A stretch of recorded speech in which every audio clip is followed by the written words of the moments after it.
Hey everybody, it's Mr. Howard here to tell you a little bit more about how to use this RTI data tool. So I know a lot of you guys are really excited to get started with this, and I'm really excited to tell you more. So let's get to it. One thing you'll notice when you open the tool is that you will open to a tab or a page or a sheet that looks like this.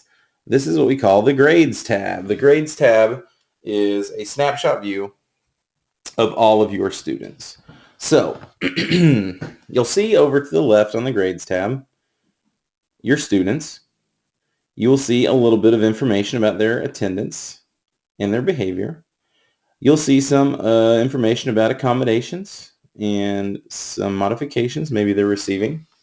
And then over to the right, you'll see their content proficiency. So this is their grades in each class. Now, one thing you might be saying is, what is with all these colors? That's so busy. Can you explain that to me? Why, yes, I can. As we know, when we use data, we use colors to code our students' proficiencies based on proficiency scales. So you'll notice that the different colors have words inside of them, and those words are advanced, proficient, near, and below, or otherwise intervention.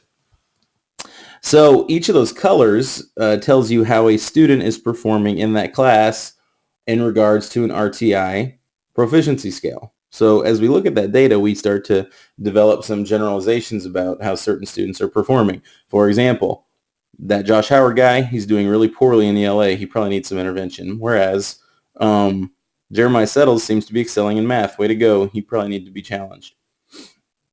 All right. So how do you fit into this equation? How do you get those grades on that grades page? Well, let me tell you, it's not by typing and it's not by color coding. You don't have to do any of that. All you have to do is to click on your content tab at the bottom. So now we see down at the bottom you have all these little tabs. And for every teacher, there's a different tab for the thing that you teach. So as an ELA teacher, I want to click on the ELA tab. And that's going to take me to a similar looking page, but with a couple of key differences. We still have all of our students, and we still have modifications and accommodations. And you'll notice that we have a class grades column. For math and ELA, you're going to have a star data column. And then over on the right, you're going to have content proficiencies per unit. And so for each unit, you'll see that you have pre-test and post-test. So this is not anything different than what you're already doing. You're already giving pre-tests and post-tests. It's just now you have a place to put your data where we can all see it to use it for collaborating and working with students.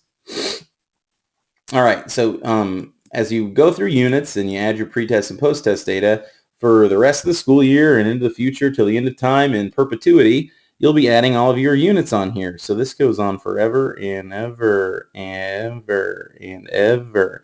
So you're going to get well acquainted with the content class proficiencies part of your content page.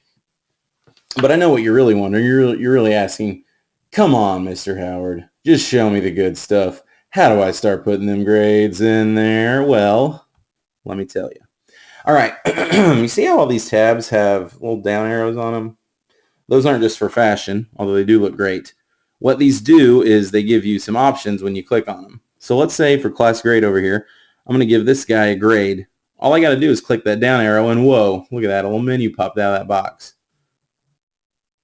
All I got to do is pick the part of the proficiency scale that applies to the grade he's getting in this class. So in his ELA class, let's say this guy is getting a proficient. Boom. All I had to do is drop. And do you see that the word popped in there and the color popped in there on its own? I didn't have to do anything other than hit the down arrow and select the word of the proficiency scale where that student follows. Where that student falls. Super easy. It's the same thing for all these. Let's say on the star, he got a near. Boom. All I got to do is drop it. Same thing with your pre and post test data.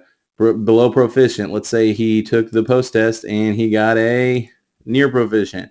All of it's dropped down. All right. So now that it's super simple and you know how to use it, I'm going to give you a little scenario where you're going to see how you will be using this in action. All right, so I'm going to go back to the grades tab. We're going to start there. Let's say we're in the middle of the school year. A new kid moved in by the name of Red Devil. Now, little Red Devil, bless his heart, we don't know much about him, so we don't really know what to how to get our instruction for him. So what we got to do is start getting some data. We might want to do some star tests. We want to do some pre-tests, and so we'll know how to get his instruction going the right way. So as an ELA teacher, I'm going to jump over here to my ELA tab, and let's say I gave old little Red Devil a star test, and he scored advanced. Way to go, Red Devil. You should be so proud of yourself. All right. And let's say I went ahead and gave him a pre-test too for our next unit, and he didn't do so hot on that, something he hadn't learned before. But we worked really hard, and I differentiated my instruction, and I had solid interventions in place, and I was able to challenge him in new ways, and we used cooperative learning, and we got the ball really rolling for him, and boy, let me tell you, he nailed it. He got an advanced on the post-test. So all I got to do is drop the advanced in there. And so now I'm going to go put his grade in SIS, and since it's an advanced, and he's getting like an A, I need to update his class grade here too. So I only got one grade for him advanced. So since I updated his grade in SIS, I want to update his grade on the content tab or the ELA tab. So I'm also going to hit advanced there. So now I have some data for little Red Devil. It looks like, you know, he started off rough, but he's going the right direction.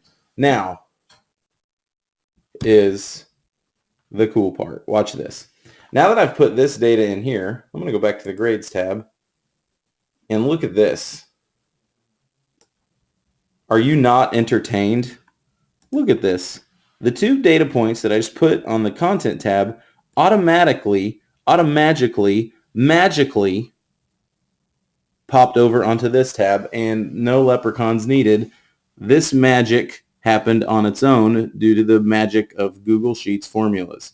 You don't have to type anything into this grades page. You don't have to color code anything. All you got to do is do the drop downs on your content page, and it will do it on its own. It's one of the amazing things about this tool. All right, so I'm going to show you that again. Here I am on the grades page, and let's say he's doing well in ELA, but we need to get his math data on here too.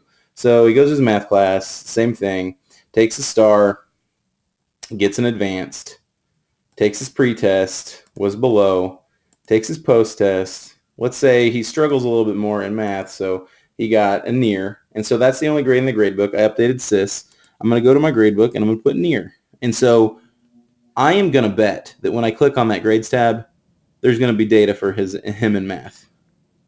Boom, there it is. Look at that. Amazing. His math star is advanced. His math grade is near proficient. So Red Devil, you are making progress, my friend. Keep it up. All right, so what are some other things that we can do that are going to be useful? One thing you can do is you can sort your data to kind of group your proficiency levels together. So let's say I want to group my students in ELA based on their grades.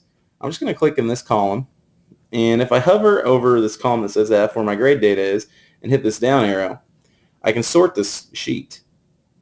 And I want to sort it from A to Z because it's going to be able to break down those into levels for me. Now you see when I did that, it sorted all these rows based on putting these in alphabetical order. So you can imagine when you have 160 entries in here, you can be able to group all your advanced, below, proficient, and near proficient together and start to work up groups for your interventions in class or your one-time grouping or, you know, whatever. So that's going to be really cool.